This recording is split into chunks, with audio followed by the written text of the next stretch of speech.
Cette semaine, les enfants, nous allons lire la Parashat Toldot. La Parashat Toldot est la 6e paracha de la Torah. Yitzhak et Rivka se sont mariés.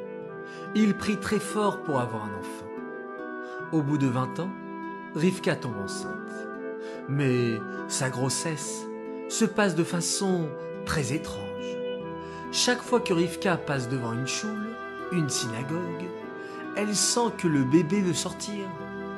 Mais lorsqu'elle passe devant une maison d'idole, elle sent aussi que ça bouge dans son ventre.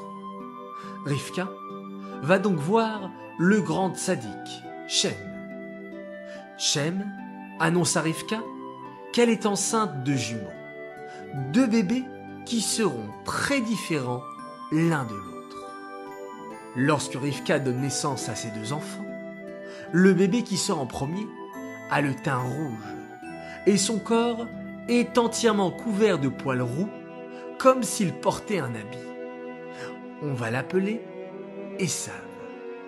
Son frère naît à son tour et tient le talon de son frère dans sa main. Il s'appellera Yaakov. Ce nom vient du mot Ekev qui veut dire le talon. Les 2 frères sont très différents. Yaakov aime rester dans la tente pour étudier la Torah, tandis que Esav passe sa journée à chasser des animaux. Un jour, Esav rentre très fatigué d'une journée de chasse. Il voit son frère Yaakov qui a préparé un plat de lentilles rouges. Esav est affamé. Il s'écrie « Donne-moi ce plat de lentilles à manger !» Yaakov lui répond « Je te donne ce plat de lentilles en échange de ton droit d'aînesse. » Esav accepte et désormais ce sera Yaakov le Béchor, le premier-né. Quelque temps plus tard, Yitzhak, le papa de Yaakov et d'Esav, souhaite bénir Esav. Yitzhak est aveugle et il aime Esav. Il ne sait pas qu'Esav est en fait un très grand rachat.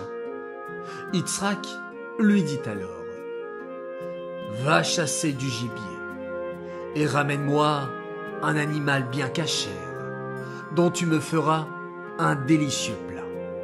J'en mangerai et je te bénirai. » Rivka est derrière la tente et a tout entendu. « Il ne faut pas que Esav reçoive les brachot de mon mari Yitzhak. C'est un rachat. C'est mon fils Yaakov le tzaddik qui mérite de recevoir les brachot. » Rivka appelle donc son fils Yaakov et lui ordonne de se déguiser en Esav pour recevoir les brachot de son père Yitzhak.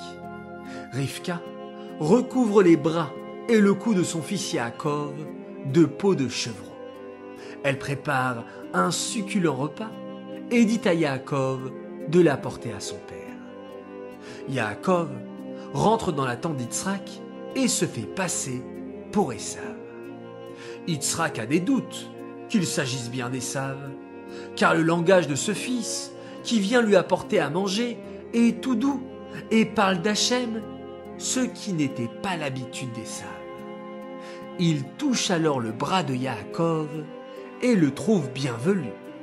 Et surtout Yaakov est entré dans la tente de son père accompagné d'une odeur de Gan Eden. Yitzhak est alors convaincu que c'est la bonne personne à bénir. Il bénit donc son fils Yaakov à la place d'Esav. Quand Esav revient de la chasse et qu'il voit que c'est Yaakov son frère qui a reçu les berachot à sa place, il se met très en colère. « Ah, je tuerai mon frère Yaakov !» s'écrie-t-il. Yaakov est obligé de s'enfuir d'Eretz Kenan. Yaakov Avinu part se réfugier chez le frère de Rivka, Lavan, dans le pays de Haran. Et ça, les enfants, ça sera l'histoire de notre prochaine paracha. Les enfants, j'aimerais prolonger l'histoire de la paracha par une question. Écoutez bien. Comment se fait-il que Esav était attiré par l'idolâtrie dès le ventre de sa maman. Un enfant peut-il naître méchant? Non, certainement pas. C'était seulement qu'il était attiré par les plaisirs de ce monde, et son travail à lui était justement de résister à ses envies et de ne faire que ce qui était bien.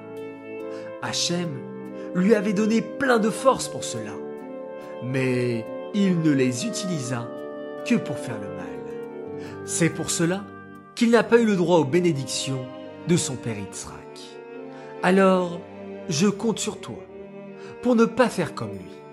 Si tu as de grosses envies, regarde si elles sont cachères. Et si ce n'est pas le cas, rejette-les. Par exemple, si un bonbon te fait très envie, mais n'est pas cachère, ne le mange pas, laisse-le sans regret. Tu feras ainsi très plaisir à Hachem. Voilà les enfants, l'histoire et un enseignement de notre parashat Toldot. Il ne me reste plus qu'à vous souhaiter Shabbat Shalom.